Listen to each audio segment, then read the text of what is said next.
ਸਤਿ ਸ਼੍ਰੀ ਅਕਾਲ ਜੀ, ਤੁਸੀਂ ਵੇਖ ਰਹੇ ਹੋ ਬਠਿੰਡਾ ਖਬਰਨਾਮਾ। ਬੁਲੇਟਿਨ ਵਿੱਚ ਤੁਹਾਡਾ ਸਭ ਦਾ ਸਵਾਗਤ ਹੈ। ਪਹਿਲਾਂ ਨਜ਼ਰ ਮਾਰਦੇ ਹਾਂ ਬੁਲੇਟਿਨ ਦੀਆਂ ਖਾਸ ਖਬਰਾਂ ਤੇ।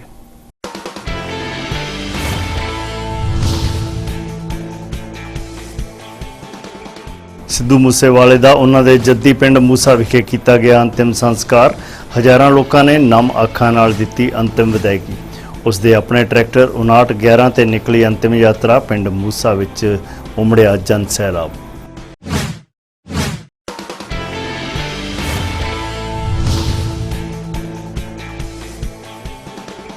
ਥਾਣਿਆਂ ਵਿੱਚ ਰੁਲ ਰਿਹਾ ਧੀਆਂ ਨੂੰ ਦਿੱਤਾ ਬਾਬਲ ਦਾ ਦਾਜ। ਤਿੜਕਦੇ ਵਿਆਹੁਤਾ ਰਿਸ਼ਤਿਆਂ ਕਾਰਨ ਰੁਲ ਰਿਹਾ ਸਮਾਨ।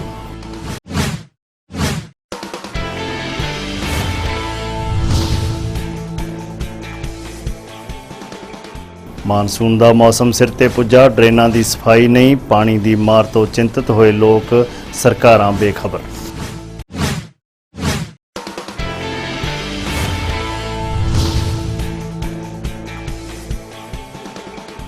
ਅਤੇ ਸਰਕਾਰੀ ਹੁਕਮ ਅਦੂਲੀ ਦੀ ਮਿਸਾਲ, ਅਜੇ ਵੀ ਖੁੱਲ੍ਹੇ ਹਨ ਬੋਰਵੈਲ। ਤੇ ਹੁਣ ਖਬਰਾਂ ਦਾ ਵਿਸਥਾਰ ਸ਼ੁਰੂ ਕਰਦੇ ਹਾਂ ਬੁਲੇਟਿਨ ਦੀ ਵੱਡੀ ਖਬਰ ਤੋਂ। ਗਾਇਕ ਸ਼ੁਭਦੀਪ ਸਿੰਘ ਸਿੱਧੂ ਮੂਸੇਵਾਲਾ, ਜਿਸ ਦਾ ਬੀਤੇ ਦਿਨੀ ਕਤਲ ਕਰ ਦਿੱਤਾ ਗਿਆ ਸੀ ਦਿਨ ਦਿਹਾੜੇ ਗੋਲੀਆਂ ਮਾਰ ਕੇ, ਅੱਜ ਉਹਨਾਂ ਦੇ ਜੱਦੀ ਪਿੰਡ ਮੂਸਾ ਦੇ ਵਿੱਚ ਅੰਤਿਮ ਸੰਸਕਾਰ ਕੀਤਾ ਗਿਆ। ਨਮ ਅੱਖਾਂ ਦੇ ਨਾਲ ਲੱਖਾਂ ਲੋਕ ਉਹਨਾਂ ਨੂੰ ਅੰਤਿਮ ਵਿਦਾਇਗੀ ਦੇਣ ਪਹੁੰਚੇ ਉਹਨਾਂ ਦੇ ਪਿੰਡ। ਤਸਵੀਰਾਂ ਤੁਹਾਨੂੰ ਵਿਖਾਉਂਦੇ ਹਾਂ। ਇਹ ਤਸਵੀਰਾਂ ਨੇ ਮਾਨਸਾ ਜ਼ਿਲ੍ਹੇ ਦੇ ਪਿੰਡ ਮੂਸਾ ਤੋਂ, ਜਿੱਥੇ ਸ਼ੁਭਦੀਪ ਸਿੰਘ ਸਿੱਧੂ ਮੂਸੇਵਾਲਾ ਦਾ ਅੰਤਿਮ ਸੰਸਕਾਰ ਕੀਤਾ ਗਿਆ। ਕਰੀਬ 12 ਵਜੇ ਅੰਤਿਮ ਸੰਸਕਾਰ ਦੀ ਪ੍ਰਕਿਰਿਆ ਜਿਹੜੀ ਹੈ ਸ਼ੁਰੂ ਹੋਈ। ਸ਼ਵ ਯਾਤਰਾ ਹੋਈ। ਸ਼ਮਸ਼ਾਨ ਘਾਟ ਦੀ ਥਾਂ ਉਹਨਾਂ ਦੇ ਖੇਤ ਦੇ ਵਿੱਚ ਅੰਤਿਮ ਸੰਸਕਾਰ ਕੀਤਾ ਗਿਆ। ਤਸਵੀਰਾਂ ਜਿਹੜੀਆਂ ਨੇ ਉਹ ਬੇहद ਭਾਵੁਕ ਨੇ। ਬੀਤੇ ਕੱਲ੍ਹ ਸਿੱਧੂ ਮੂਸੇਵਾਲਾ ਦੀ ਪੋਸਟਮਾਰਟਮ ਦੀ ਪ੍ਰਕਿਰਿਆ ਲੇਟ ਹੋਣ ਕਾਰਨ ਜਿਹੜਾ ਉਹਨਾਂ ਦਾ ਸੰਸਕਾਰ ਅਗਲੇ ਦਿਨ 'ਤੇ ਕਰ ਦਿੱਤਾ ਗਿਆ ਸੀ, ਤੇ ਅੱਜ ਸਵੇਰੇ ਹੀ ਉਹਨਾਂ ਦੀ ਦੇਹ ਜਿਹੜੀ ਹੈ ਉਹ ਉਸ ਦੇ ਮਾਪਿਆਂ ਨੂੰ ਸੌਂਪ ਦਿੱਤੀ ਗਈ। 8 ਵਜੇ ਹੀ ਜਿਹੜੀ ਪ੍ਰਕਿਰਿਆ ਸ਼ੁਰੂ ਹੋ ਗਈ ਸੀ। ਹਸਪਤਾਲ ਦੇ ਵੱਲੋਂ ਸਿੱਧੂ ਮੂਸੇਵਾਲਾ ਦੀ ਮ੍ਰਿਤਕ ਦੇਹ ਉਸ ਦੇ ਮਾਪਿਆਂ ਨੂੰ ਸੌਂਪ ਦਿੱਤੀ ਗਈ, ਪਰਿਵਾਰ ਨੂੰ ਸੌਂਪ ਦਿੱਤੀ ਗਈ, ਤੇ ਮ੍ਰਿਤਕ ਦੇਹ ਨੂੰ ਘਰ ਲੈ ਜਾਇਆ ਗਿਆ। ਜਿਸ ਤੋਂ ਬਾਅਦ ਜਿਹੜੀ ਹੈ ਅੰਤਿਮ ਸੰਸਕਾਰ ਦੀਆਂ ਤਿਆਰੀਆਂ ਹੋਈਆਂ। ਉਦੋਂ ਤੱਕ ਹਰ ਪਾਸਿਓਂ ਲੋਕ ਜਿਹੜੇ ਸੀ ਉਹ ਪਹੁੰਚਣੇ ਸ਼ੁਰੂ ਹੋ ਗਏ ਸੀ। ਪਿੰਡ ਮੂਸਾ ਦੇ ਵਿੱਚ ਲੋਕਾਂ ਦੀ ਇੰਨੀ ਵੱਡੀ ਤਾਦਾਦ ਵੇਖ ਕੇ ਉਸ ਦੇ ਮਾਤਾ ਪਿਤਾ ਵੀ ਭਾਵੁਕ ਹੋ ਗਏ। ਬੇहद ਗਮਗੀਨ ਮਾਹੌਲ ਹਰ ਪਾਸੇ ਨਜ਼ਰ ਆ ਰਿਹਾ ਸੀ। ਲੋਕਾਂ ਦੀਆਂ ਅੱਖਾਂ ਦੇ ਵਿੱਚ ਅਥਰੂ ਜਿਹੜੇ ਸੀ ਉਹ ਨਜ਼ਰ ਆ ਰਹੇ ਸੀ। ਤਸਵੀਰਾਂ ਤੁਸੀਂ ਵੇਖ ਸਕਦੇ ਹੋ। ਇਹ ਤਸਵੀਰਾਂ ਨੇ ਸਿੱਧੂ ਮੂਸੇਵਾਲਾ ਦੇ ਮਾਤਾ ਪਿਤਾ ਦੀਆਂ, ਜਦੋਂ ਜਿਹੜਾ ਸੀ ਉਹਨਾਂ ਦੀ ਅੰਤਿਮ ਵਿਦਾਇਗੀ ਉਹਨਾਂ ਦੇ ਆਪਦੇ ਟਰੈਕਟਰ 5911 ਦੇ ਉੱਤੇ ਇਹ ਸ਼ਵ ਯਾਤਰਾ ਕੱਢੀ ਗਈ। ਘਰ ਤੋਂ ਲੈ ਕੇ ਉਹਨਾਂ ਦੇ ਅੰਤਿਮ ਸੰਸਕਾਰ ਵਾਲੀ ਜਗ੍ਹਾ ਤੱਕ, ਜੋ ਉਹਨਾਂ ਦੇ ਆਪਣੇ ਖੇਤਾਂ ਦੇ ਵਿੱਚ ਅੰਤਿਮ ਸੰਸਕਾਰ ਕੀਤਾ ਗਿਆ, ਉਸ ਜਗ੍ਹਾ ਤੱਕ ਲੋਕਾਂ ਦਾ ਇੰਨਾ ਵੱਡਾ ਹਜੂਮ ਪਹਿਲਾਂ ਕਦੀ ਨਹੀਂ ਵੇਖਿਆ ਗਿਆ। ਸਿੱਧੂ ਮੂਸੇਵਾਲਾ ਦੇ ਮਾਤਾ ਪਿਤਾ ਵੀ ਲੋਕਾਂ ਦੇ ਇਸ ਪਿਆਰ ਨੂੰ ਦੇਖ ਕੇ, ਆਪਣੇ ਪੁੱਤਰ ਪ੍ਰਤੀ ਇਸ ਪਿਆਰ ਨੂੰ ਵੇਖ ਕੇ ਜਿਹੜਾ ਸਿਜਦਾ ਕਰਦੇ ਨਜ਼ਰ ਆਏ। ਸਿੱਧੂ ਮੂਸੇਵਾਲਾ ਦੇ ਪਿਤਾ ਨੇ ਤਾਂ ਇੱਕ ਸਮਾਂ ਆਇਆ ਕਿ ਆਪਣੀ ਪਗੜੀ ਉਤਾਰ ਕੇ, ਆਪਣੀ ਪੱਗ ਉਤਾਰ ਕੇ ਲੋਕਾਂ ਨੂੰ ਪੇਸ਼ ਕੀਤੀ ਇੱਕ ਤਾਜ ਦੇ ਤੌਰ ਤੇ, ਜਿਸ ਤਰ੍ਹਾਂ ਕਿ ਉਹ ਉਹਨਾਂ ਦਾ ਧੰਨਵਾਦ ਕਰ ਰਹੇ ਸਨ। ਇਸ ਔਖੀ ਘੜੀ ਦੇ ਵਿੱਚ ਆਪਣੇ ਪੁੱਤਰ ਨਾਲ ਇੰਨਾ ਪਿਆਰ ਦਿਖਾਉਣ ਤੇ ਇਹ ਤਸਵੀਰਾਂ ਜਿਹੜੀਆਂ ਨੇ ਇਹਨਾਂ ਨੇ ਸਭ ਨੂੰ ਬਹੁਤ ਜ਼ਿਆਦਾ ਭਾਵੁਕ ਕਰਕੇ ਰੱਖ ਦਿੱਤਾ। ਸਿੱਧੂ ਮੂਸੇਵਾਲਾ ਦੇ ਮਾਤਾ ਪਿਤਾ ਉਸ ਟਰੈਕਟਰ ਤੇ ਮੌਜੂਦ ਸੀ, ਉਸ ਟਰਾਲੀ ਤੇ ਮੌਜੂਦ ਸੀ 5911, ਜੋ ਸਿੱਧੂ ਮੂਸੇਵਾਲੇ ਦਾ ਇੱਕ ਖਾਸ ਪਿਆਰਾ ਟਰੈਕਟਰ ਜਿਹੜਾ ਉਸਨੇ ਸੰਭਾਲ ਕੇ ਰੱਖਿਆ ਹੋਇਆ ਸੀ, ਤੇ ਉਸ ਟਰੈਕਟਰ ਦੇ ਉੱਤੇ ਉਸ ਦੀ ਸ਼ਵ ਯਾਤਰਾ ਕੱਢੀ ਗਈ। ਉਸ ਟਰੈਕਟਰ ਦੇ ਉੱਤੇ ਉਸ ਦੇ ਮਾਤਾ ਪਿਤਾ ਵੀ ਮੌਜੂਦ ਸੀ। ਪਰ ਆਸ-ਪਾਸ ਤੁਸੀਂ ਵੇਖ ਕੇ ਹੈਰਾਨ ਹੋਵੋਗੇ, ਇੰਨਾ ਇਕੱਠ ਉਸ ਸਿੱਧੂ ਮੂਸੇਵਾਲੇ ਦੇ ਪ੍ਰਸ਼ੰਸਕਾਂ ਦਾ। ਸਵੇਰ ਤੋਂ ਹੀ ਜਿਹੜੇ ਲੋਕਾਂ ਦੀ ਭੀੜ ਜੁਟਣੀ ਸ਼ੁਰੂ ਹੋ ਗਈ ਸੀ। ਬੀਤੇ ਕੱਲ ਸੰਸਕਾਰ ਨਹੀਂ ਹੋ ਸਕਿਆ ਕਿਉਂਕਿ ਕੁਝ ਸ਼ਰਤਾਂ ਜਿਹੜੀਆਂ ਸੀ ਸਿੱਧੂ ਮੂਸੇਵਾਲਾ ਦੇ ਪਿਤਾ ਵੱਲੋਂ ਸਰਕਾਰ ਅੱਗੇ ਰੱਖੀਆਂ ਗਈਆਂ ਸੀ ਕਿ ਇੱਕ ਜਿਹੜਾ ਮਾਣਯੋਗ ਹਾਈ ਕੋਰਟ ਦੇ ਜੱਜ ਵੱਲੋਂ, ਜੱਜ ਦੀ ਅਗਵਾਈ ਦੇ ਵਿੱਚ ਇਸ ਦੀ ਪੂਰੀ ਜਾਂਚ ਹੋਵੇ, ਇਨਸੀਡੈਂਟ ਦੀ ਪੂਰੀ ਘਟਨਾਕ੍ਰਮ ਦੀ, ਔਰ ਨਾਲ ਹੀ ਜਿਹੜਾ CBI NIA ਦੀਆਂ ਸੇਵਾਵਾਂ ਇਸ ਜਾਂਚ ਦੇ ਵਿੱਚ ਲਈਆਂ ਜਾਣ। ਸਰਕਾਰ ਵੱਲੋਂ ਮੰਗਾਂ ਮੰਨੇ ਜਾਣ ਤੱਕ ਕਿਹਾ ਗਿਆ ਕਿ ਪਰਿਵਾਰ ਅੰਤਿਮ ਸੰਸਕਾਰ ਲਈ, ਪੋਸਟਮਾਰਟਮ ਲਈ ਰਾਜੀ ਨਹੀਂ ਹੋਏਗਾ। ਤੇ ਫਿਰ ਜਦੋਂ ਸਰਕਾਰ ਵੱਲੋਂ ਇਹ ਮੰਗਾਂ ਪ੍ਰਵਾਨ ਕਰ ਲਈਆਂ ਗਈਆਂ ਤਾਂ ਉਸ ਤੋਂ ਬਾਅਦ ਪਰਿਵਾਰ ਨੇ ਪੋਸਟਮਾਰਟਮ ਦੀ ਪ੍ਰਵਾਨਗੀ ਦੇ ਦਿੱਤੀ ਤੇ ਪੋਸਟਮਾਰਟਮ ਦੀ ਪ੍ਰਕਿਰਿਆ ਪੂਰੀ ਹੁੰਦਿਆਂ ਸ਼ਾਮ ਜਿਹੜਾ 6:30 ਵਜੇ ਤੱਕ ਦਾ ਸਮਾਂ ਹੋ ਗਿਆ, ਜਿਸ ਤੋਂ ਬਾਅਦ ਅੰਤਿਮ ਸੰਸਕਾਰ ਕਰਨਾ ਜਿਹੜਾ ਉਹ ਮੁਮਕਿਨ ਨਹੀਂ ਸੀ, ਕਿਉਂਕਿ ਸਾਡੀ ਇੱਕ ਪਰੰਪਰਾ ਹੈ ਸਮਾਜ ਦੀ ਕਿ ਸੂਰਜ ਅਸਤ ਹੋਣ ਤੋਂ ਪਹਿਲਾਂ ਅੰਤਿਮ ਸੰਸਕਾਰ ਕੀਤਾ ਜਾਂਦਾ ਹੈ ਤੇ ਇੰਨੀ ਜਲਦੀ ਅੰਤਿਮ ਸੰਸਕਾਰ ਸੰਭਵ ਨਹੀਂ ਸੀ, ਜਿਸ ਦੇ ਚੱਲਦਿਆਂ ਸੋਮਵਾਰ ਦੀ ਬਜਾਏ ਅੰਤਿਮ ਸੰਸਕਾਰ ਮੰਗਲਵਾਰ ਕੀਤਾ ਗਿਆ। 12 ਵਜੇ ਦਾ ਸਮਾਂ ਨਿਸ਼ਚਿਤ ਕੀਤਾ ਗਿਆ ਤੇ ਅੰਤਿਮ ਸੰਸਕਾਰ ਸ਼ੁਰੂ ਹੁੰਦਿਆਂ ਕਰੀਬ 2 ਵਜੇ ਦਾ ਸਮਾਂ ਹੋ ਗਿਆ ਸੀ ਤੇ ਇਸ ਵੇਲੇ ਤੱਕ ਪਿੰਡ ਮੂਸੇ ਦੇ ਵਿੱਚ ਹਰ ਪਾਸੇ ਲੋਕ ਹੀ ਲੋਕ ਨਜ਼ਰ ਆ ਰਹੇ ਸਨ। ਇਹ ਲੋਕ ਸਨ ਸਿੱਧੂ ਮੂਸੇਵਾਲੇ ਦੇ ਪ੍ਰਸ਼ੰਸਕ, ਜੋ ਉਸ ਦੇ ਹੁਣ ਤੱਕ ਕਮਾਏ ਹੋਏ ਪ੍ਰਸ਼ੰਸਕ ਸੀ। ਬਹੁਤ ਸਾਰੇ ਉਹਨਾਂ ਦੇ ਵਿੱਚੋਂ ਸਿੱਧੂ ਮੂਸੇਵਾਲੇ ਦੇ ਜੱਦੀ ਪਿੰਡ ਮੂਸੇ ਪਹੁੰਚੇ ਤੇ ਸਿੱਧੂ ਮੂਸੇਵਾਲੇ ਦੀਆਂ ਕਈ ਵਿਸ਼ੇਸ਼ਤਾਵਾਂ ਜਿਹੜੀਆਂ ਨੇ ਉਹ ਖਾਸ ਤੌਰ ਤੇ ਜ਼ਿਕਰਯੋਗ ਰਹੀਆਂ ਨੇ। ਉਹ ਅਕਸਰ ਜਿਹੜਾ ਉਹ ਕਲਾਕਾਰਾਂ ਦੇ ਵਿੱਚ ਵੇਖਣ ਨੂੰ ਨਹੀਂ ਮਿਲਦੀਆਂ। ਸਿੱਧੂ ਮੂਸੇਵਾਲਾ ਇੱਕ ਅਜਿਹਾ ਕਲਾਕਾਰ ਸੀ ਜੋ ਸਟਾਰਡਮ ਦੀ ਸਿਖਰ ਤੇ ਪਹੁੰਚ ਕੇ ਵੀ ਆਪਣੀ ਮਿੱਟੀ ਨਾਲੋਂ ਨਹੀਂ ਟੁੱਟਿਆ ਸੀ। ਉਸਨੇ ਹਮੇਸ਼ਾ ਆਪਣੇ ਪਿੰਡ ਨੂੰ ਮੋਹ ਕੀਤਾ, ਆਪਣੇ ਪਿੰਡ ਨੂੰ ਪਿਆਰ ਕੀਤਾ।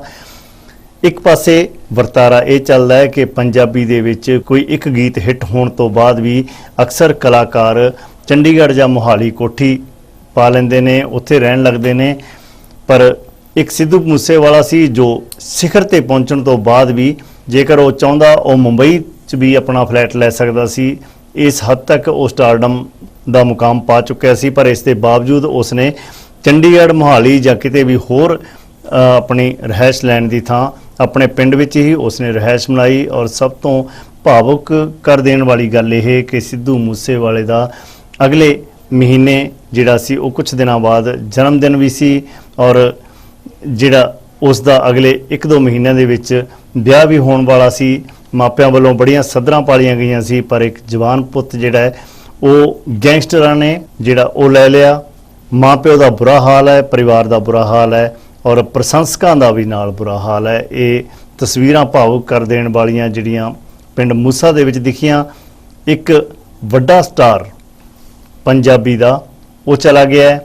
ਸਿੱਧੂ ਮੂਸੇਵਾਲੇ ਦੀ ਗਾਇਕੀ ਦੇ ਪ੍ਰਸ਼ੰਸਕ ਜਿਹੜੇ ਨੇ ਉਹ ਇੱਥੇ ਰੋਂਦੇ ਨਜ਼ਰ ਆਏ, ਕੁਰਲਾਉਂਦੇ ਨਜ਼ਰ ਆਏ ਤੇ ਦੱਸ ਦਈਏ ਕਿ ਜਦੋਂ ਅੰਤਿਮ ਸੰਸਕਾਰ ਹੋ ਚੁੱਕਿਆ ਸੀ, ਜਦੋਂ ਅੰਤਿਮ ਸੰਸਕਾਰ ਜਿਹੜਾ ਉਹ ਸ਼ੁਰੂ ਹੋ ਜਾਂਦਾ ਹੈ, ਸਿਵਾ ਬਲਣਾ ਸ਼ੁਰੂ ਹੋ ਜਾਂਦਾ ਹੈ ਤਾਂ ਲੋਕ ਆਪਣੇ ਆਪਣੇ ਘਰਾਂ ਨੂੰ ਜਾਣੇ ਸ਼ੁਰੂ ਹੋ ਜਾਂਦੇ ਨੇ। ਪਰ ਇੱਥੇ ਅਲੱਗ ਤਰ੍ਹਾਂ ਦੀ ਤਸਵੀਰ ਦਿਖੀ ਕਿ ਅੰਤਿਮ ਸੰਸਕਾਰ ਹੋਣ ਤੋਂ ਬਾਅਦ ਵੀ ਲੋਕ ਜਿਹੜੇ ਸੀ ਉਸ ਦੇ ਪ੍ਰਸ਼ੰਸਕ ਜਿਹੜੇ ਸੀ ਉਹ ਉੱਥੋਂ ਜਾਣ ਨੂੰ ਤਿਆਰ ਨਹੀਂ ਸਨ ਤੇ ਇੱਕ ਵੱਡਾ ਫੈਨ ਫਾਲੋਅਰਸ ਜੋ ਉਸਨੇ ਕਮਾਇਆ, ਪ੍ਰਸ਼ੰਸਕ ਵਰਗ ਕਮਾਇਆ, ਉਸ ਨੂੰ ਵੇਖ ਕੇ ਉਸ ਦੇ ਮਾਤਾ ਪਿਤਾ ਵੀ ਹੈਰਾਨ ਸਨ ਕਿ ਉਹਨਾਂ ਦੇ ਪੁੱਤਰ ਦੀ ਇੰਨੀ ਵੱਡੀ ਕਮਾਈ। ਅਕਸਰ ਜਿਹੜੀ ਕਮਾਈ ਹੈ ਉਹ ਬੰਦੇ ਦੇ ਅੰਤਿਮ ਸਮੇਂ ਇਸੇ ਰੂਪ 'ਚ ਵੇਖੀ ਜਾਂਦੀ ਹੈ ਕਿ ਉਸ ਦੇ ਪ੍ਰਸ਼ੰਸਕ ਕਿੰਨੇ ਨੇ, ਉਸਨੇ ਕਿੰਨੇ ਲੋਕ ਕਮਾਏ ਨੇ। ਤਾਂ ਸਿੱਧੂ ਮੂਸੇਵਾਲਾ ਦੀ ਕਮਾਈ ਵੇਖ ਕੇ ਹਰ ਕੋਈ ਦੰਗ ਰਹਿ ਗਿਆ। ਖੁਦ ਉਸ ਦੇ ਮਾਤਾ ਪਿਤਾ ਹੈਰਾਨ ਸਨ ਕਿ ਉਸ ਦੇ ਪੁੱਤਰ ਦੇ ਪ੍ਰਸ਼ੰਸਕ ਇੰਨੀ ਵੱਡੀ ਦੁਨੀਆ ਹੋ ਸਕਦੀ ਹੈ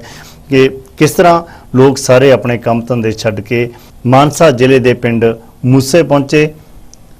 ਤੇ ਇਹ ਸਿੱਧੂ ਮੂਸੇਵਾਲੇ ਦਾ ਆਪਣੇ ਪਿੰਡ ਪ੍ਰਤੀ ਪਿਆਰ ਹੀ ਸੀ ਕਿ ਉਸਨੇ ਸਟਾਰਡਮ ਦੇ ਵਿੱਚ ਰਹਿਣ ਦੇ ਬਾਵਜੂਦ ਆਪਣੇ ਪਿੰਡ ਨੂੰ ਤਰਜੀਹ ਦਿੱਤੀ। ਉਹ ਅਕਸਰ ਜਿਨ੍ਹਾਂ ਵੱਡੇ ਲੋਕਾਂ ਨੂੰ ਵੀ ਮਿਲਦਾ ਸੀ ਤਾਂ ਉਹ ਉਸ ਦੇ ਪਿੰਡ ਆ ਕੇ ਉਸ ਨੂੰ ਮਿਲਦੇ ਸੀ, ਉਸ ਦੇ ਖੇਤ ਆ ਕੇ ਉਸ ਨੂੰ ਮਿਲਦੇ ਸੀ। ਤੇ ਅੱਜ ਸਿੱਧੂ ਮੂਸੇਵਾਲਾ ਉਹਨਾਂ ਖੇਤਾਂ ਦੀ ਮਿੱਟੀ ਵਿੱਚ ਹੀ ਰਲ ਚੁੱਕਿਆ ਹੈ ਜਿਨ੍ਹਾਂ ਖੇਤਾਂ ਦੇ ਵਿੱਚ ਉਹ ਆਪਣੇ 6911 ਟਰੈਕਟਰ ਦੇ ਨਾਲ ਕਾਸ਼ਤ ਕਰਦਾ ਸੀ। ਅਕਸਰ ਜਦੋਂ ਉਹ ਆਪਣੀ ਗਾਇਕੀ ਤੋਂ ਵਿਹਲਾ ਹੁੰਦਾ ਸੀ ਤਾਂ ਉਹ ਅਕਸਰ ਆਪਣੇ ਖੇਤਾਂ ਦੇ ਵਿੱਚ ਟਰੈਕਟਰ ਚਲਾਉਂਦਾ ਸੀ ਤੇ ਆਮ ਕਿਸਾਨ ਵਾਂਗ ਕੰਮ ਕਰਦਾ ਸੀ। ਕਦੀ ਉਸ ਦੇ ਉੱਤੇ ਸਟਾਰਡਮ ਹਾਵੀ ਨਹੀਂ ਹੋਇਆ। ਇਹੀ ਉਸ ਦੀ ਵੱਡੀ ਵਿਸ਼ੇਸ਼ਤਾ ਸੀ। ਇੱਕ ਸਾਫ਼-ਗੋ ਇਨਸਾਨ ਦੇ ਤੌਰ ਤੇ ਉਸ ਨੂੰ ਜਾਣਿਆ ਜਾਂਦਾ ਸੀ। ਹਰ ਕੋਈ ਸਿੱਧੂ ਮੂਸੇਵਾਲਾ ਬਾਰੇ ਜੋ ਪਹਿਲਾਂ ਧਾਰਨਾ ਉਸ ਦੇ ਗਾਣਿਆਂ ਦੇ ਵਿੱਚੋਂ ਬਣਾਉਂਦਾ ਸੀ ਤਾਂ ਜਦੋਂ ਉਸ ਨੂੰ ਮਿਲਦਾ ਸੀ ਉਸ ਤੋਂ ਬਾਅਦ ਉਸ ਦੀ ਧਾਰਨਾ ਬਦਲੀ ਨਜ਼ਰ ਆਉਂਦੀ ਸੀ। ਇਹ ਇਕੱਠ ਜਿਹੜਾ ਬਿਆਨ ਕਰਦਾ ਹੈ ਕਿ ਸਿੱਧੂ ਮੂਸੇਵਾਲਾ ਦੀ ਕਮਾਈ ਕੀ ਸੀ, ਸਿੱਧੂ ਮੂਸੇਵਾਲਾ ਨੇ ਹਾਸਲ ਕੀ ਕੀਤਾ ਜ਼ਿੰਦਗੀ ਦੇ ਵਿੱਚ। ਤੇ ਸਵਾਲ ਉਹਨਾਂ ਗੈਂਗਸਟਰ ਦੀਆਂ ਕਾਰਵਾਈਆਂ ਤੇ, ਉਹਨਾਂ ਘਿਨਾਉਣੀਆਂ ਕਾਰਵਾਈਆਂ ਤੇ ਵੀ ਖੜੇ ਹੁੰਦੇ ਨੇ ਜੋ ਮਾਵਾਂ ਦੇ ਪੁੱਤਾਂ ਨੂੰ ਇਸ ਤਰ੍ਹਾਂ ਅਚਾਨਕ ਗੋਲੀਆਂ ਮਾਰ ਦਿੰਦੇ ਨੇ। ਪਰਿਵਾਰ ਜਿਹੜਾ ਉਹ ਪਲ ਪਲ ਮਰਦਾ ਹੈ ਮਰਨ ਵਾਲਾ ਪੁੱਤਰ ਜਿਹੜਾ ਉਹ ਇੱਕ ਵਾਰੀ ਮਰ ਚੁੱਕਿਆ ਹੈ, ਪਰ ਉਸ ਦਾ ਪਰਿਵਾਰ ਜਿਹੜਾ ਹੈ ਉਹ ਜ਼ਿੰਦਗੀ ਭਰ ਮਰਦਾ ਰਹੇਗਾ।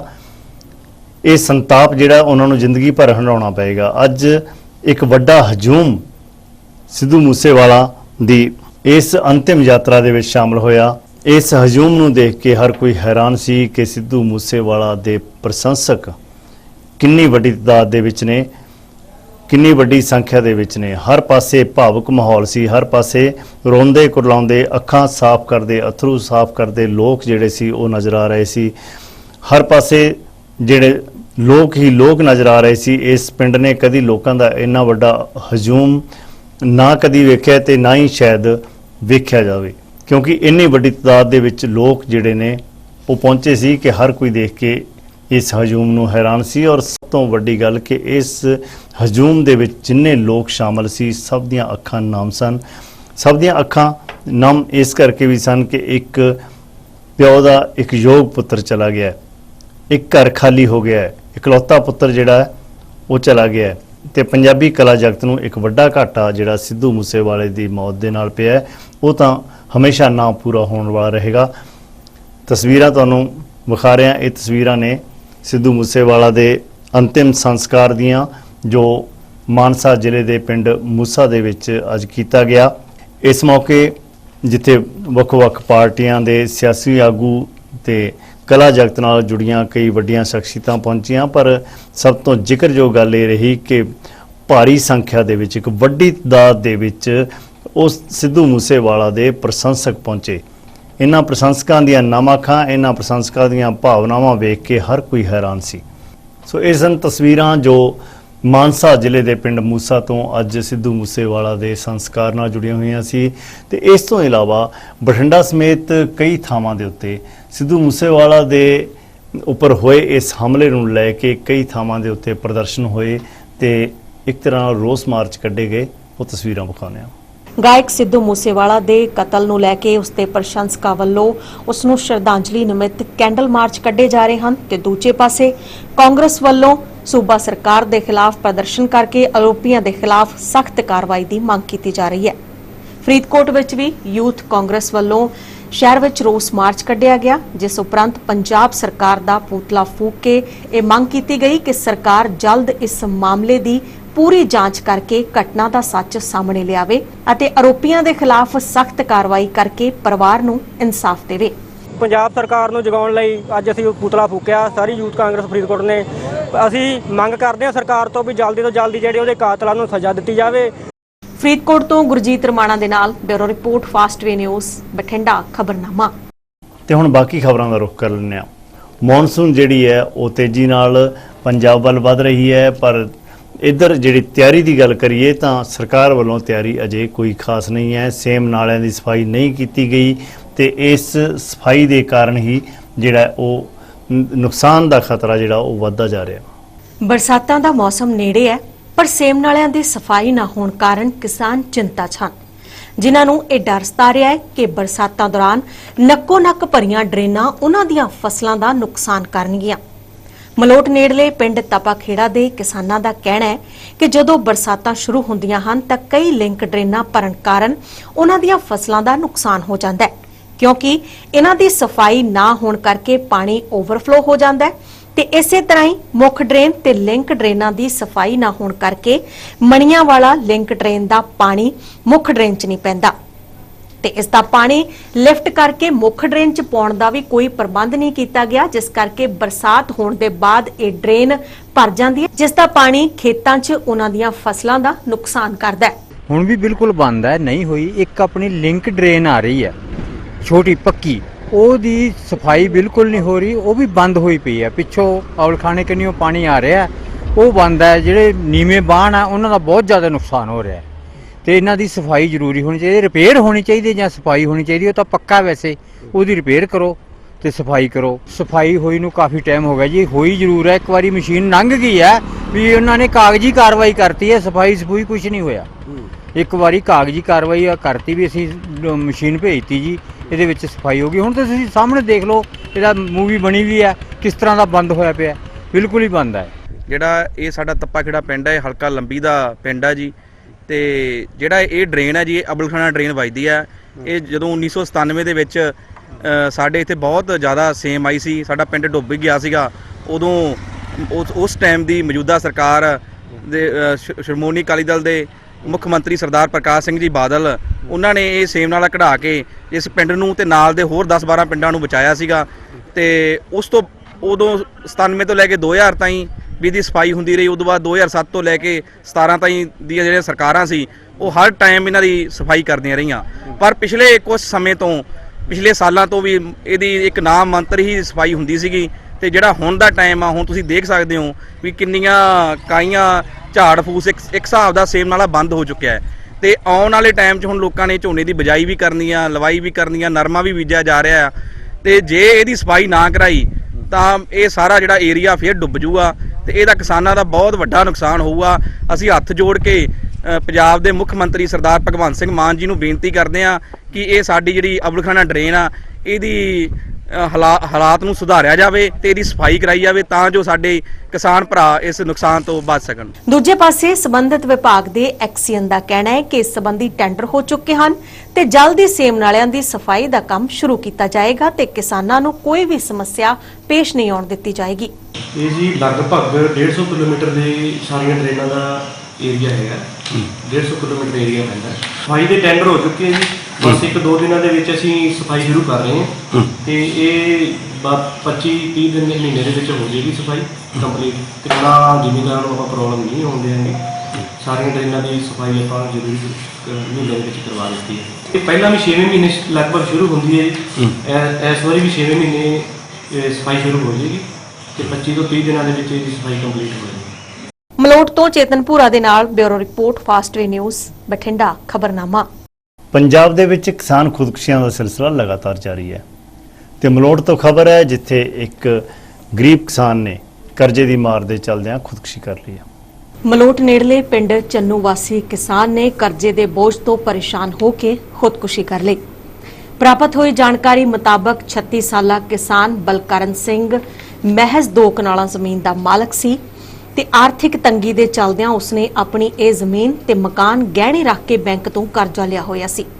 ਮਜ਼ਦੂਰੀ ਕਰਕੇ ਬਲਕਰਨ ਸਿੰਘ ਆਪਣੇ ਘਰ ਦਾ ਗੁਜ਼ਾਰਾ ਤਾਂ ਚਲਾ ਰਿਹਾ ਸੀ, ਪਰ ਸਿਰ ਚੜੇ ਕਰਜ਼ੇ ਕਰਕੇ ਉਹ ਅਕਸਰ ਮਾਨਸਿਕ ਤੌਰ ਤੇ ਪਰੇਸ਼ਾਨ ਰਹਿੰਦਾ ਸੀ ਤੇ ਇਸੇ ਮਾਨਸਿਕ ਪਰੇਸ਼ਾਨੀ ਦੇ ਕਾਰਨ ਉਸਨੇ ਜ਼ਹਿਰੀਲੀ ਚੀਜ਼ ਨਿਗਲ ਕੇ ਖੁਦਕੁਸ਼ੀ ਕਰ ਲਈ।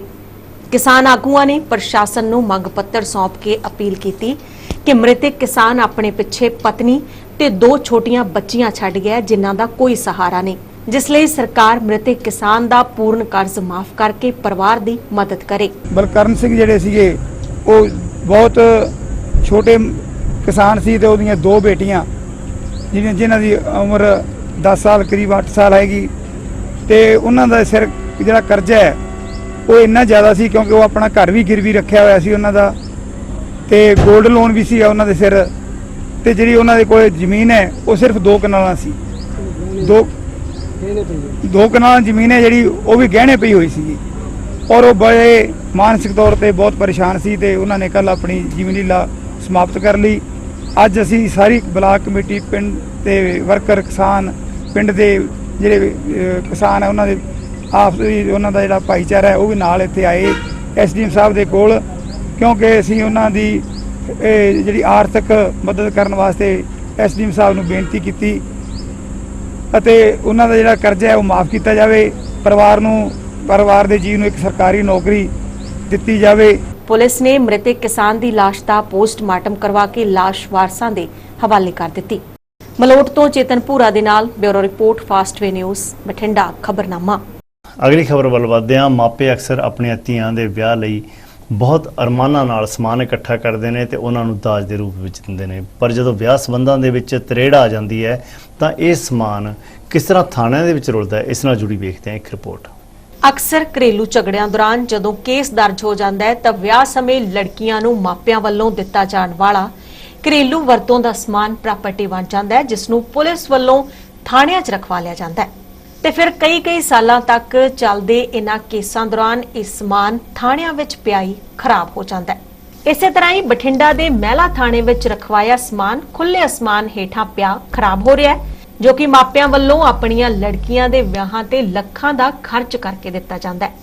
ਤਸਵੀਰਾਂ ਵਿੱਚ ਤੁਸੀਂ ਦੇਖ ਸਕਦੇ ਹੋ ਕਿ ਖੁੱਲੇ ਅਸਮਾਨ ਹੇਠਾਂ ਧੁੱਪਾਂ ਤੇ ਬਰਸਾਤਾਂ 'ਚ ਪਿਆ ਇਹ ਸਮਾਨ ਖਰਾਬ ਹੋ ਰਿਹਾ ਹੈ, ਜਿਸ ਦੀ ਸਾਂਭ ਸੰਭਾਲ ਲਈ ਕੋਈ ਪ੍ਰਬੰਧ ਨਹੀਂ ਕੀਤਾ ਗਿਆ ਕਿਉਂਕਿ ਅਦਾਲਤਾਂ 'ਚ ਚੱਲਣ ਵਾਲੇ ਕੇਸ ਲੰਬਾ ਸਮਾਂ ਚੱਲਦੇ ਹਨ, ਜਿਸ ਦੌਰਾਨ ਪ੍ਰਸ਼ਾਸਨਿਕ ਅਣਦੇਖੀ ਦੇ ਚੱਲਦਿਆਂ ਇਹ ਸਮਾਨ ਜਦੋਂ ਤੱਕ ਕੇਸ ਖਤਮ ਹੁੰਦਾ ਹੈ ਉਦੋਂ ਤੱਕ ਪੂਰੀ ਤਰ੍ਹਾਂ ਖਰਾਬ ਹੋ ਜਾਂਦਾ ਹੈ, ਜੋ ਕਿਸੇ ਕੰਮ ਨਹੀਂ ਆਉਂਦਾ। ਜਦੋਂ ਇਸ ਸੰਬੰਧੀ ਮਹਿਲਾ ਥਾਣੇ ਦੀ ਇੰਚਾਰਜ ਹਿਨਾ ਗੁਪਤਾ ਨਾਲ ਗੱਲ ਕੀਤੀ ਗਈ ਤਾਂ ਉਹਨਾਂ ਦਾ ਕਹਿਣਾ ਸੀ ਕਿ ਕੇਸ ਖਤਮ ਹੋਣ ਦੇ ਬਾਅਦ ਸਪੁਰਦਾਰੀ ਤੇ ਵੀ ਇਹ ਸਮਾਨ ਚੱਕਿਆ ਨਹੀਂ ਜਾਂਦਾ, ਜਿਸ ਬਾਬਤ ਉਹ ਸੰਬੰਧਿਤ ਧਿਰਾਂ ਨੂੰ ਕਹਿੰਦੇ ਵੀ ਹਨ। ਤੇ ਦੂਜਾ, ਥਾਣੇ 'ਚ ਜਗ੍ਹਾ ਘੱਟ ਹੈ ਤੇ ਪਹਿਲਾਂ ਇੱਕ ਆਰਜੀ ਸ਼ੈੱਡ ਬਣਾਇਆ ਗਿਆ ਸੀ, ਪਰ ਹੁਣ ਉਹ ਟੁੱਟ ਚੁੱਕਿਆ, ਜਿਸ ਲਈ ਉਹਨਾਂ ਵੱਲੋਂ ਦੁਬਾਰਾ ਇਹ ਸ਼ੈੱਡ ਬਣਾਉਣ ਲਈ ਕਿਹਾ ਗਿਆ ਹੈ। ਐਕਚੁਅਲੀ ਜੀ ਸਾਡੇ ਜਿਹੜੇ ਥਾਣੇ ਬਣੇ ਹੋਏ ਆ ਉਹਨਾਂ ਦੀ ਬਿਲਡਿੰਗ ਸਰਕਾਰੀ ਬਿਲਡਿੰਗ ਹੈ, ਗਵਰਨਮੈਂਟ ਬਿਲਡਿੰਗਸ ਹੈ। ਸਾਡੇ ਕੋਲ ਪਹਿਲਾਂ ਹੀ ਸਪੇਸ ਬਹੁਤ ਸ਼ਾਰਟ ਹੁੰਦੀ ਹੈ।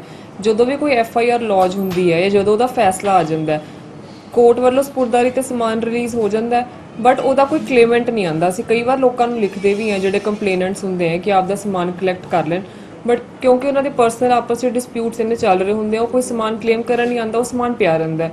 ਤੇ ਫਿਰ ਮੀਂਹ ਤੇ ਨੈਚੁਰਲ ਫੋਰਸ ਨੂੰ ਤਾਂ ਕੋਈ ਰੋਕ ਨਹੀਂ ਸਕਦਾ, ਉਹਦੇ ਕਰਕੇ ਉਹ ਸਮਾਨ ਖਰਾਬ ਹੋ ਰਿਹਾ। ਆਪਾਂ ਟੈਂਪਰੇਰੀ ਸ਼ੈੱਡ ਪਾਇਆ ਹੋਇਆ, ਉਹ ਵੀ ਗਿਰ ਗਿਆ, ਬਟ ਆਪਾਂ ਹੁਣ ਹਦਾਇਤ ਕੀਤੀ ਹੈ ਕਿ ਉਹ ਪਰਮਨੈਂਟ ਕੋਈ ਸਟਰਕਚਰ ਕ੍ਰੀਏਟ ਕੀਤਾ ਜਾਵੇ ਤਾਂ ਜੋ ਸਮਾਨ ਦੀ ਸਾਂਭ ਸੰਭਾਲ ਹੋ ਸਕੇ। ਜ਼ਿੰਮੇਵਾਰੀ ਜੀ ਲੋਕਾਂ ਦੀ ਵੀ ਉਨੀ ਬਣਦੀ ਜਿੰਨੀ ਸਾਡੀ। ਇਸ ਲੋਕਾਂ ਨੂੰ ਰਿਕੁਐਸਟ ਕਰਦੇ ਹਾਂ ਕਿ ਜੋ ਵੀ ਉਹਨਾਂ ਦਾ ਸਮਾਨ ਰਿਲੀਜ਼ ਹੁੰਦਾ ਉਹ ਟਾਈਮ ਟੂ ਟਾਈਮ ਲੈ ਜਾਣ। ਹੁਣ ਲੋਕੀ ਨਹੀਂ ਲੈ ਕੇ ਜਾਂਦੇ, ਅਸੀਂ ਜਿੰਨੀ ਸਾਂਭ ਸੰਭਾਲ ਹੋ ਸਕਦੀ ਹੈ ਉਨੀ ਕਰਦੇ ਹਾਂ। ਬਾਕੀ ਸਾਡੀ ਤਾਂ ਲੋਕਾਂ ਨੂੰ ਰਿਕੁਐਸਟ ਹੈਗੀ ਜੀ ਆਪਣਾ ਸਮਾਨ ਸਪੁਰਦਾਰੀ ਤੇ ਰਿਲੀਜ਼ ਕਰਾ ਕੇ ਇੱਥੋਂ ਲੈ ਕੇ ਜਾਣ। ਕੈਮਰਾਮੈਨ ਪ੍ਰਿਤਪਾਲ ਸਿੰਘ ਦੇ ਨਾਲ bureau report Fastway news Bathinda ਖਬਰਨਾਮਾ। ਤੇ ਅੱਜ ਵਿਸ਼ਵ ਤੰਬਾਕੂ ਰਹਿਤ ਦਿਵਸ ਸੀ ਤੇ ਇਸ ਮੌਕੇ ਥਾਂ-ਥਾਂ ਸਮਾਗਮ ਕਰਾਏ ਗਏ ਬਠਿੰਡਾ ਸਮੇਤ ਮਾਲਵਾ ਖੇਤਰ ਦੇ ਵਿੱਚ। ਇਸ ਨਾਲ ਜੁੜੀ ਵੇਖਦੇ ਹਾਂ ਇੱਕ ਰਿਪੋਰਟ। 31 ਮਈ ਨੂੰ ਵਿਸ਼ਵ ਤੰਬਾਕੂ ਰਹਿਤ ਦਿਵਸ ਵਜੋਂ ਮਨਾਇਆ ਜਾਂਦਾ ਹੈ, ਜਿਸ ਦੌਰਾਨ ਦੁਨੀਆ ਭਰ 'ਚ ਸੈਮੀਨਾਰ ਆਯੋਜਿਤ ਕਰਕੇ ਤੰਬਾਕੂ ਤੋਂ ਹੋਣ ਵਾਲੇ ਨੁਕਸਾਨ ਬਾਰੇ ਜਾਗਰੂਕ ਕੀਤਾ ਜਾਂਦਾ ਹੈ ਤਾਂ ਜੋ ਲੋਕ ਤੰਬਾਕੂ ਦਾ ਸੇਵਨ ਨਾ ਕਰਨ, ਜਿਸ ਨਾਲ ਕਈ ਮਾਰੂ ਬਿਮਾਰੀਆਂ ਲੱਗਦੀਆਂ ਹਨ। ਅੱਜ ਬਠਿੰਡਾ ਸਮੇਤ ਮਾਲਵਾ ਖੇਤਰ ਵਿੱਚ ਵੀ ਵਿਸ਼ਵ ਤੰਬਾਕੂ ਰਹਿਤ ਦਿਵਸ ਮਨਾਇਆ ਗਿਆ, ਜਿਸ ਦੇ ਤਹਿਤ ਸਿਹਤ ਵਿਭਾਗ ਵੱਲੋਂ ਪਹਿਲਾ ਸਰਕਾਰੀ Khalsa mission senior secondary school 'ਚ ਜਾਗਰੂਕਤਾ ਸੈਮੀਨਾਰ ਕਰਵਾਇਆ ਗਿਆ, ਜਿੱਥੇ ਵਿਦਿਆਰਥੀਆਂ 'ਚ ਪੋਸਟਰ ਮੁਕਾਬਲੇ ਕਰਵਾਏ ਗਏ।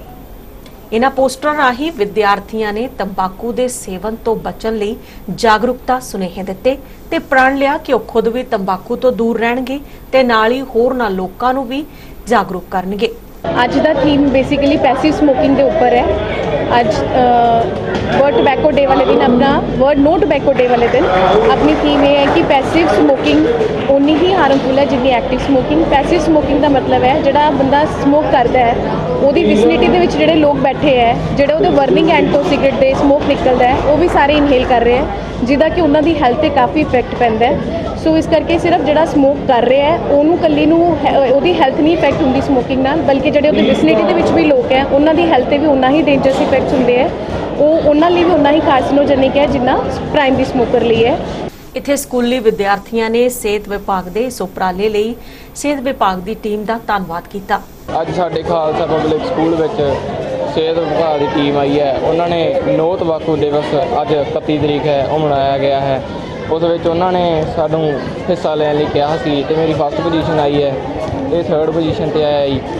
ਇਹ ਬਹੁਤ ਖਤਰਨਾਕ ਚੀਜ਼ ਹੈ, ਇਹਦੇ ਨਾਲ ਕੈਂਸਰ ਹੋ ਸਕਦਾ ਹੈ, ਜੀਭ ਦਾ ਕੈਂਸਰ, ਬੁੱਲ ਦਾ ਕੈਂਸਰ, ਗੁਰਦਿਆਂ ਦੀ ਪ੍ਰੋਬਲਮ ਹੋ ਸਕਦੀ ਹੈ, ਲੀਵਰ ਇਨਫੈਕਸ਼ਨ ਹੋ ਸਕਦਾ ਹੈ, ਸਟਮਕ ਇਨਫੈਕਸ਼ਨ ਹੋ ਸਕਦਾ ਹੈ। ਇਸ ਉਪਰੰਤ ਸਿਹਤ ਵਿਭਾਗ ਦੀ ਟੀਮ ਨੇ ਬਠਿੰਡਾ ਦੇ ਸਿਵਲ ਹਸਪਤਾਲ 'ਚ ਚੱਲ ਰਹੇ ANM ਟ੍ਰੇਨਿੰਗ ਸਕੂਲ ਵਿੱਚ ਵੀ ਇੱਕ ਜਾਗਰੂਕਤਾ ਸੈਮੀਨਾਰ ਕਰਵਾਇਆ, ਜਿੱਥੇ ਵਿਦਿਆਰਥੀਆਂ ਨੂੰ ਤੰਬਾਕੂ ਤੋਂ ਹੋਣ ਵਾਲੇ ਨੁਕਸਾਨਾਂ ਬਾਰੇ ਜਾਗਰੂਕ ਕੀਤਾ ਗਿਆ। ਲੋਕਾਂ ਦੇ ਦਿਲਾਂ ਦੇ ਵਿੱਚ ਪਹੁੰਚ ਕਰਨਾ ਚਾਹੁੰਦਾ ਆ, ਜਿਹਦੇ ਵਿੱਚ ਅਸੀਂ ਉਹਨਾਂ ਨੂੰ ਇਹ ਦੱਸਣਾ ਚਾਹੁੰਦੇ ਆ ਵੀ ਇਹਦੇ ਵਿੱਚ ਚਲਾਨ ਕਰਨ ਦੀ ਨੌਬਤ ਹੀ ਨਹੀਂ ਆਣੀ ਚਾਹੀਦੀ। ਤੁਹਾਨੂੰ ਆਪ ਦਿਲੋਂ ਪਤਾ ਹੋਣਾ ਚਾਹੀਦਾ ਕਿ ਇਸ ਨਾਲ ਕੈਂਸਰ ਹੋਏਗਾ। ਉਹਦਾ ਅਸੀਂ ਰੋਨੇ ਆ, ਅਸੀਂ ਆਹ ਖਾ ਲਿਆ, ਆਹ ਬਿਮਾਰ ਹੋ ਗਏ, ਆਹ ਹੋ ਗਿਆ, ਇੰਨੀ ਸਾਰੀ ਦਿੱਕਤਾਂ ਦੇ ਨਾਲ ਤੁਸੀਂ ਰੋਜ਼ ਜੂਝਦੇ ਹੋ।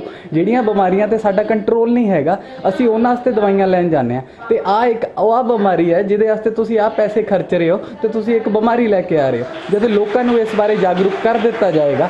ਅੱਜ ਸਿਗਰਟ ਦੇ ਪੈਕੇਟ ਦੇ ਉੱਤੇ 85% ਐਡਵਰਟਾਈਜ਼ਮੈਂਟ ਕਿਉਂ ਆਉਂਦੀ ਹੈ ਕੈਂਸਰ ਵਾਲੇ ਦੀ? ਇਸੇ ਕਰਕੇ ਆਉਂਦੀ ਹੈ ਕਿ ਪੇਸ਼ੈਂਟ ਨੂੰ ਪਤਾ ਹੋਣਾ ਚਾਹੀਦਾ ਕਿ ਆਹ ਤੇਰਾ ਆਉਣ ਵਾਲਾ ਫਿਊਚਰ ਹੈ, ਇਸ ਤੋਂ ਬਚਣਾ। ਕਾਬਲੇ ਗੌਰ ਹੈ ਕਿ ਮੌਜੂਦਾ ਸਮੇਂ 'ਚ ਨਸ਼ੇ ਦਾ ਪ੍ਰਕੋਪ ਦਿਨੋਂ ਦਿਨ ਵਧਦਾ ਜਾ ਰਿਹਾ ਹੈ, ਜਿਸ ਵਿੱਚ ਤੰਬਾਕੂ ਦਾ ਸੇਵਨ ਵੀ ਸ਼ਾਮਲ ਹੈ, ਜਿਸ ਨਾਲ ਕੈਂਸਰ ਵਰਗੀਆਂ ਭਿਆਨਕ ਬਿਮਾਰੀਆਂ ਲੱਗਦੀਆਂ ਹਨ।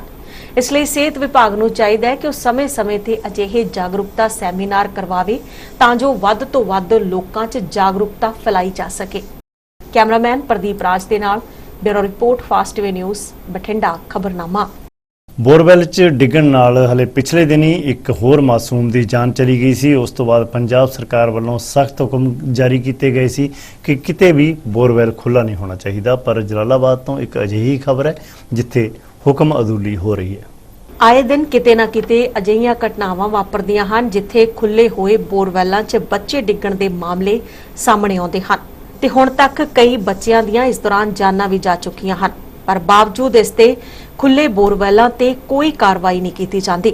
ਇਹ ਤਸਵੀਰਾਂ ਜਲਾਲਾਬਾਦ ਦੇ ਸਰਹੱਦੀ ਪਿੰਡ ਟਾਣੀ ਨੱਥਾਵਾਲਾ ਦੀਆਂ ਹਨ, ਜਿੱਥੇ ਵਾਟਰ ਸੈਨੀਟੇਸ਼ਨ ਵਿਭਾਗ ਵੱਲੋਂ ਕਰੀਬ 15 ਸਾਲ ਪਹਿਲਾਂ ਪਿੰਡ ਵਾਸੀਆਂ ਦੀ ਪਾਣੀ ਦੀ ਸਮੱਸਿਆ ਹੱਲ ਕਰਨ ਲਈ ਵਾਟਰ ਵਰਕਸ ਦਾ ਨਿਰਮਾਣ ਕੀਤਾ ਗਿਆ ਸੀ। ਹਾਲਾਂਕਿ ਇਸ ਵਾਟਰ ਵਰਕਸ ਦੇ ਬਾਅਦ ਇੱਕ ਵਾਰ ਫਿਰ ਇੱਥੇ ਨਵਾਂ ਵਾਟਰ ਵਰਕਸ ਤਾਂ ਬਣਾ ਦਿੱਤਾ ਗਿਆ, ਪਰ ਪਹਿਲਾਂ ਜੋ ਬੋਰ ਜ਼ਮੀਨ ਵਿੱਚ ਕੀਤਾ ਗਿਆ ਸੀ ਉਸ ਨੂੰ ਬੰਦ ਨਹੀਂ ਕੀਤਾ ਗਿਆ ਅਤੇ ਵਿਭਾਗ ਦੀ ਲਾਪਰਵਾਹੀ ਦੇ ਚੱਲਦਿਆਂ ਇਹ ਬੋਰਵੈਲ ਖੁੱਲ੍ਹਾ ਛੱਡਿਆ ਗਿਆ, ਜਿੱਥੇ ਆਸ-ਪਾਸ ਬੱਚੇ ਖੇਡਦੇ ਨਜ਼ਰ ਆਏ, ਜਿਸ ਨਾਲ ਇਹ ਖਦਸ਼ਾ ਜ਼ਾਹਰ ਕੀਤਾ ਜਾ ਰਿਹਾ ਹੈ ਕਿ ਕਿਸੇ ਵੇਲੇ ਵੀ ਵੱਡਾ ਹਾਦਸਾ ਹੋ ਸਕਦਾ ਹੈ। ਪਿੰਡ ਵਾਸੀਆਂ ਦੇ ਦੱਸਣ ਮੁਤਾਬਕ ਕਰੀਬ 15 ਸਾਲ ਪਹਿਲਾਂ ਵਾਟਰ ਵਰਕਸ ਬਣਾਇਆ ਗਿਆ ਸੀ, ਪਰ ਨਵਾਂ ਵਾਟਰ ਵਰਕਸ ਬਣਨ ਦੇ ਬਾਅਦ ਵੀ ਪੁਰਾਣਾ ਬੋਰਵੈਲ ਬੰਦ ਨਹੀਂ ਕੀਤਾ ਗਿਆ ਤੇ ਪਿੰਡ ਵਾਸੀਆਂ ਵੱਲੋਂ ਕਈ ਵਾਰ ਅਪੀਲ ਕਰਨ ਦੇ ਬਾਅਦ ਵੀ ਇਹ ਬੋਰਵੈਲ ਖੁੱਲਾ ਪਿਆ। ਸਰ ਇਹ ਪੁਰਾਣਾ 15 ਸਾਲ ਦਾ ਬੋਰ ਹੈਗਾ ਹੈ ਵਾਟਰ ਬਕਸ ਵਾਲਾ, ਜੋ ਕਿ ਸਰਪੰਚ ਨਾ ਇਹ ਵਾਟਰ ਬਕਸ ਚਲਾਇਆ, ਜੋ ਬੋਰ ਕਰਵਾਇਆ ਉਹਦੇ ਸਰਕਾਰ ਦੇ ਪੈਸੇ ਇਹਨਾਂ ਖਰਾਬ ਕੀਤੇ ਤੇ ਸਰਕਾਰ ਨੂੰ ਵੀ ਘਾਟਾ ਪਾਇਆ, ਪਿੰਡ ਨੂੰ ਵੀ ਘਾਟਾ ਪਾਇਆ ਹੈ। ਥੋੜਾ ਬਹੁਤਾ ਕੰਮ ਕਰਕੇ ਤੇ ਇਹ ਸਾਰਾ ਸਰਪੰਚ ਜਿਹੜੇ ਹੈਗੇ ਨੇ ਇਹ ਅਣਗਹਿਲੀ ਕਰਦੇ ਨੇ ਹਰ ਕੰਮ ਵਿੱਚ ਤੇ ਇਹ ਕੋਈ ਬੱਚਾ ਡਿੱਗ ਜਾਵੇ, ਨੁਕਸਾਨ ਹੋ ਜਾਵੇ, ਮੋਟ ਸਰਕਾਰਾਂ ਦਾ ਦੋਸ਼ ਲਾਉਂਦੇ ਨੇ ਤੇ ਸਰਪੰਚ ਕੋਈ ਪਿੰਡ ਦੀ ਸਹੂਲਤ ਵਿੱਚ ਸਹੀ ਕੰਮ ਨਹੀਂ ਕਰਦੇ ਤੇ ਜੋ ਕਿ ਵੀ ਅਣਗਹਿਲੀ ਵਿੱਚ ਕੰਮ ਆਦਾ ਪੈਸਾ ਖਾਣ ਦੀ 10 ਮਰਲੇ ਪਹਿਲਾਂ ਜ਼ਮੀਨ ਮੰਨੀ ਗਈ ਦਲੀਪ ਸਿੰਘ ਸਰਪੰਚ ਨੇ, ਉਹ ਮੰਨਣ ਤੋਂ ਬਾਅਦ ਵੀ ਉਹਨਾਂ ਮੌਜੂਦੇ ਨੇ ਸਰਪੰਚ ਹੈਗਾ ਸੀ, ਇਹ ਉਸ ਤੋਂ ਬਾਅਦ ਇਹਨੇ ਜ਼ਮੀਨ ਨਹੀਂ ਦਿੱਤੀ। ਸਰ ਅਸੀਂ ਇਹਨਾਂ ਨੂੰ ਕਹਿੰਦੇ ਆ ਵੀ ਆਜ਼ਾਦ ਬੋਰ ਨੱਪ ਦਿਓ ਜਾਂ ਮੁੜੇ ਇਹਨੂੰ ਚਲਾਓ, ਉਹ ਕਹਿੰਦੇ ਨੇ ਤੁਸੀਂ ਕੌਣ ਹੁੰਦੇ, ਸਾਡੀ ਜ਼ਮੀਨ 'ਚ ਬੋਰ ਹੈਗਾ। ਤੇ ਜਦੋਂ ਇਸ ਸਮੱਸਿਆ ਸੰਬੰਧੀ ਹਲਕਾ ਵਿਧਾਇਕ ਗੋਲਡੀ ਕੰਬੋਜ ਨੂੰ ਜਾਣੂ ਕਰਵਾਇਆ ਗਿਆ ਤਾਂ ਉਹਨਾਂ ਪ੍ਰਸ਼ਾਸਨਿਕ ਅਧਿਕਾਰੀਆਂ ਨੂੰ ਤੁਰੰਤ ਇਹ ਬੋਰਵੈਲ ਬੰਦ ਕਰਵਾਉਣ ਦੇ ਨਿਰਦੇਸ਼ ਜਾਰੀ ਕੀਤੇ ਅਤੇ ਲਾਪਰਵਾਹੀ ਵਰਤਣ ਵਾਲੇ ਅਧਿਕਾਰੀ ਦੇ ਖਿਲਾਫ ਬਣਦੀ ਕਾਰਵਾਈ ਕੀਤੇ ਜਾਣ ਦੀ ਗੱਲ ਕਹੀ।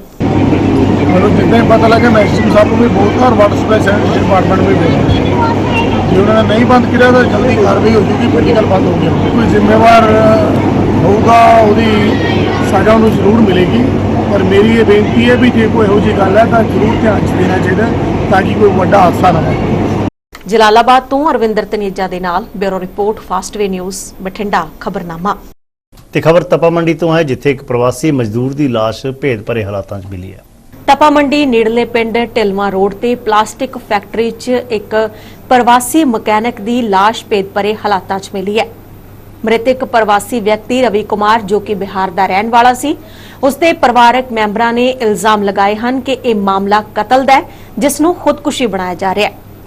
ਮ੍ਰਿਤਕ ਰਵੀ ਕੁਮਾਰ ਦੇ ਪਰਿਵਾਰਕ ਮੈਂਬਰਾਂ ਨੇ ਇਲਜ਼ਾਮ ਲਗਾਉਂਦਿਆਂ ਕਿਹਾ ਕਿ ਜਿੱਥੇ ਰਵੀ ਦੀ ਲਾਸ਼ ਪੱਖੇ ਨਾਲ ਲਟਕਦੀ ਮਿਲੀ ਹੈ, ਉਹ ਛੱਤ ਨੀਵੀਂ ਹੈ, ਜਦਕਿ ਰਵੀ ਦਾ ਕੱਦ ਲੰਬਾ ਸੀ। ਇਸ ਲਈ ਪੁਲਿਸ ਡੂੰਘਾਈ ਨਾਲ ਇਸ ਮਾਮਲੇ ਦੀ ਜਾਂਚ ਕਰਕੇ ਆਰੋਪੀਆਂ ਦੇ ਖਿਲਾਫ ਸਖਤ ਕਾਰਵਾਈ ਕਰੇ। उन्होंने कहा कि मृतक रवि घर विच इकल्ला कमाऊ जी सी, जो परिवार विच बुजुर्ग माता पिता, पत्नी ते 2 बच्चे छड़ गया।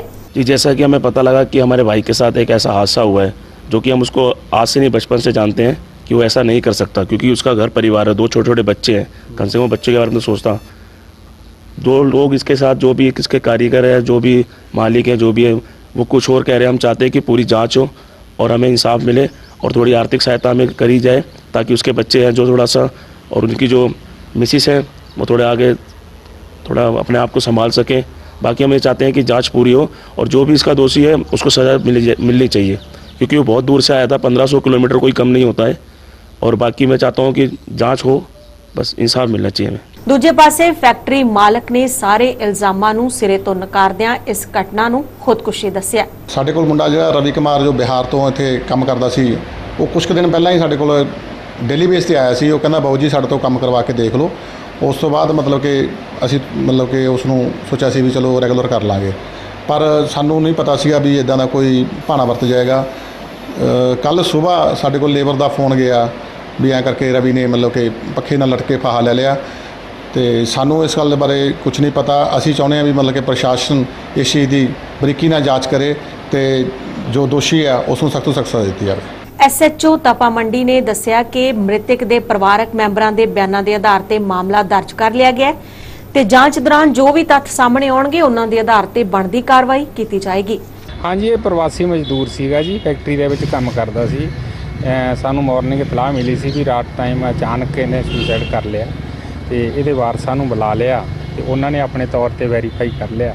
ਉਹਨਾਂ ਦੇ ਬਿਆਨ ਦੇ ਆਧਾਰ ਤੇ ਹੁਣ 174 ਦੀ ਕਾਰਵਾਈ ਕਰ ਰਹੇ ਹਾਂ। ਤਪਾ ਮੰਡੀ ਤੋਂ ਧਰਮਿੰਦਰ ਧਾਲੀਵਾਲ ਦੇ ਨਾਲ bureau report Fastway news Bathinda. ਖਬਰਨਾਮਾ। ਬਠਿੰਡਾ ਦੇ ਖੇਤੀ ਖੋਜ ਕੇਂਦਰ ਦੇ ਵਿੱਚ ਗਰੀਬ ਕਲਿਆਣ ਸੰਮੇਲਨ ਕਰਵਾਇਆ ਗਿਆ। ਇਸ ਨਾਲ ਵੇਖਦੇ ਹਾਂ ਇੱਕ ਰਿਪੋਰਟ। ਪ੍ਰਧਾਨ ਮੰਤਰੀ ਵੱਲੋਂ ਅੱਜ ਵਰਚੁਅਲ ਮੀਟਿੰਗ ਰਾਹੀਂ ਦੇਸ਼ ਭਰ 'ਚ ਗਰੀਬ ਕਲਿਆਣ ਸੰਮੇਲਨ ਦੇ ਤਹਿਤ ਲਾਭਪਾਤਰੀਆਂ ਦੇ ਨਾਲ ਵਿਚਾਰ ਚਰਚਾ ਕੀਤੀ ਗਈ ਅਤੇ ਪ੍ਰਧਾਨ ਮੰਤਰੀ ਕਿਸਾਨ सम्मान ਨਿਧੀ ਯੋਜਨਾ ਦੇ ਤਹਿਤ ਕਿਸਾਨਾਂ ਦੇ ਖਾਤਿਆਂ 'ਚ ਭੇਜੀ ਜਾਣ ਵਾਲੀ ਰਾਸ਼ੀ ਦੀ 11ਵੀਂ ਕਿਸ਼ਤ ਜਾਰੀ ਕੀਤੀ।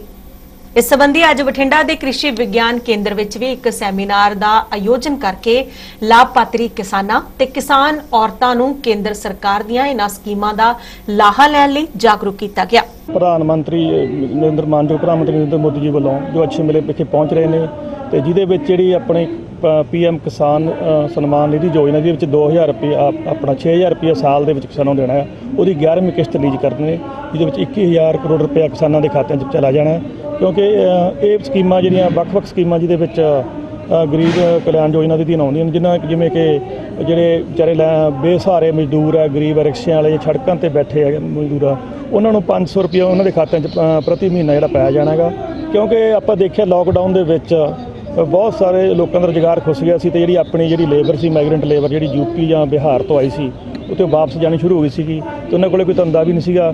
ਸੋ ਇਹ ਮਾਨਯੋਗ ਪ੍ਰਧਾਨ ਮੰਤਰੀ ਜੀ ਵੱਲੋਂ 28 ਮਾਰਚ 2020 ਦੇ ਵਿੱਚ ਜਿਹੜੀ ਪ੍ਰੋਗਰਾਮ ਸ਼ੁਰੂ ਕੀਤੇ ਗਏ ਸੀਗੇ, ਉਹਦੇ ਅਧੀਨ 14 ਤਰ੍ਹਾਂ ਦੀਆਂ ਸਕੀਮਾਂ ਜਿਨ੍ਹਾਂ ਦੇ ਵਿੱਚ ਜਿਹੜੀਆਂ ਘਰੇਲੂ ਔਰਤਾਂ, ਉਹਨਾਂ ਨੂੰ ਜਿਹੜੀਆਂ ਗਰੀਬੀ ਔਰਤਾਂ ਬਿਲੋ ਪਾਵਰਟੀ ਲਾਈਨ ਤੋਂ ਥੱਲੇ ਰਹਿ ਰਹੇ ਨੇ ਲੋਕ, ਉਹਨਾਂ ਵਾਸਤੇ ਜਿਹੜਾ ਇੱਕ 5 ਕਰੋੜ ਸਿਲੰਡਰ ਜਿਹੜੇ ਮੁਫਤ ਦਿੱਤੇ ਜਾਣਗੇ। ਇਹ ਸਕੀਮ ਦਾ ਅੱਜ ਉਦਘਾਟਨ ਕੀਤਾ ਜਾਣਾ ਹੈਗਾ ਤੇ ਜਿਹੜਾ ਆਪਣੀ 11ਵੀਂ ਕਿਸ਼ਤ ਆ ਜਿਹੜੀ ਅੱਜ ਕਿਸਾਨਾਂ ਦੇ ਖਾਤਿਆਂ 'ਚ ਆਉਣੀ ਹੈਗੀ, ਕਿਉਂਕਿ ਸਾਲ ਦੇ ਵਿੱਚ 3 ਕਿਸ਼ਤਾਂ ਜਿਹੜੀਆਂ ਦਿੱਤੀਆਂ ਜਾਂਦੀਆਂ ਨੇ, ਜਿਹਦੇ ਵਿੱਚ ਕੁੱਲ 6000 ਰੁਪਇਆ ਜਾਂ 500 ਰੁਪਇਆ ਪ੍ਰਤੀ ਮਹੀਨਾ ਕਿਸਾਨਾਂ ਦੇ ਖਾਤਿਆਂ ਦੇ ਵਿੱਚ, ਜਿਹੜੇ ਛੋਟੇ ਤੇ ਸੀਮਾਂਤ ਕਿਸਾਨਾਂ ਦੇ ਖਾਤਿਆਂ ਵਿੱਚ ਪਾਏ ਜਾਂਦੇ ਨੇ। ਕੈਮਰਾਮੈਨ ਪ੍ਰਦੀਪ ਰਾਜ ਦੇ ਨਾਲ bureau report Fastway news Bathinda. ਖਬਰਨਾਮਾ। ਤੇ ਬੁਲੇਟਿਨ ਦੇ ਅੰਤ ਵਿੱਚ ਗੱਲ ਕਰਦੇ ਹਾਂ ਤਾਪਮਾਨ ਦੀ। ਬਠਿੰਡਾ ਖੇਤਰ ਦੇ ਵਿੱਚ ਅੱਜ ਘੱਟ ਤੋਂ ਘੱਟ ਤਾਪਮਾਨ ਜਿਹੜਾ ਹੈ ਉਹ 23.8 ਡਿਗਰੀ ਦਰਜ ਕੀਤਾ ਗਿਆ, ਜਦੋਂ ਕਿ ਵੱਧ ਤੋਂ ਵੱਧ ਤਾਪਮਾਨ 42.4 ਡਿਗਰੀ ਸੈਲਸੀਅਸ ਦਰਜ ਕੀਤਾ ਗਿਆ। ਜਾਂਦੇ ਫੇਰ ਇੱਕ ਨਜ਼ਰ ਬੁਲੇਟਿਨ ਦੀਆਂ ਹੈਡਲਾਈਨਸ ਤੇ।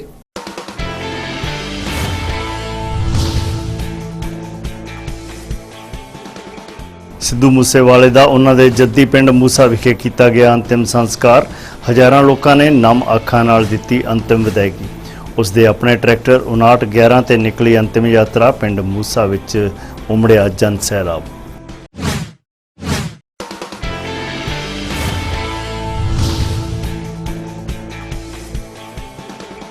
ਥਾਣਿਆਂ ਵਿੱਚ ਰੁਲ ਰਿਹਾ ਧੀਆਂ ਨੂੰ ਦਿੱਤਾ ਬਾਬਲ ਦਾ ਦਾਜ। ਤਿੜਕਦੇ ਵਿਆਹੁਤਾ ਰਿਸ਼ਤਿਆਂ ਕਾਰਨ ਰੁਲ ਰਿਹਾ ਸਮਾਨ।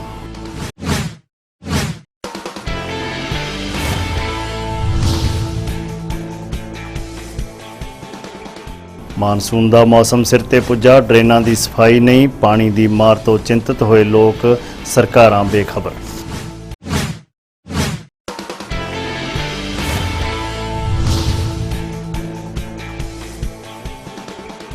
ਅਤੇ ਸਰਕਾਰੀ ਹੁਕਮ ਅਦੂਲੀ ਦੀ ਮਿਸਾਲ, ਅਜੇ ਵੀ ਖੁੱਲੇ ਹਨ ਬੋਰਵੈਲ। ਬਠਿੰਡਾ ਖਬਰਨਾਮਾ ਵਿੱਚ ਹੁਣ ਤੱਕ ਲਈ ਇੰਨਾ ਹੀ। ਇਜਾਜ਼ਤ ਦਿਓ। ਧੰਨਵਾਦ।